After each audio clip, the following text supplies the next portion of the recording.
এরপর নাজমা আক্তার আপনি লিখেছেন, বাবা মায়ের জীবদ্দশায় ছেলেমেয়েরা সম্পদের ভাগিদার হতে পারবে কিনা। বাবা মায়ের জীবদ্দশায় ছেলেমেয়েরা সম্পদ পেতে পারে বাবা মা যদি তাদেরকে উপহার হিসাবে দেন সেই হিসাবে।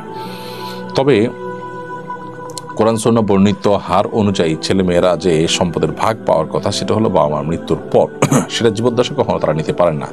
হ্যাঁ, জীবদ্দশায় বাবা মা যদি খুশি হয়ে সন্তানদের মধ্যে ভাগযোগ করে দিয়ে দেন, ঠিক আছে, ছেলেকে কিছু দিলেন, মেয়েকে কিছু দিলেন, ভাগযোগ করে তাদেরকে সম্পদ দিয়ে দেন, তাহলে সেটা জায়েজ আছে, এটা একান্ত বাবা মার ব্যাপার। কিন্তু তারা দিলেও সেক্ষেত্রে সমতা বজায় রেখে তারপর দিতে হবে।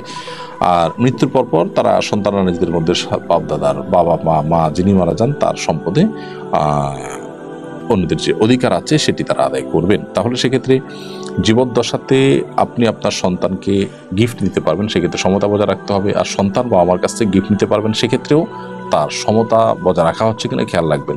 আপনাকে আপনার বাবা বেশি দিলেন, মা বেশি দিলেন, হ্যাঁ বেশি দেওয়ার একটা যৌক্তিক গ্রাউন্ড থাকতে পারে। চলো যে কেউ কোনো কারণে অগ্রাধিকার পাওয়ার হক রাখে, যেমন সে পিছিয়ে আছে, সে একটু শারীরিকভাবে উইক, সে একটু বেশি খেদমত করেছে, বা সে একটু ভালো মানুষ, সে কারণে তাকে কোনো কিছু দেওয়া হলো স্পেশালি, সেটা কিন্তু জায়েজ আছে, না জায়েজ নয়। এমনিতে ভাগ করবে যখন তখন সমান হারে ভাগ করতে হবে।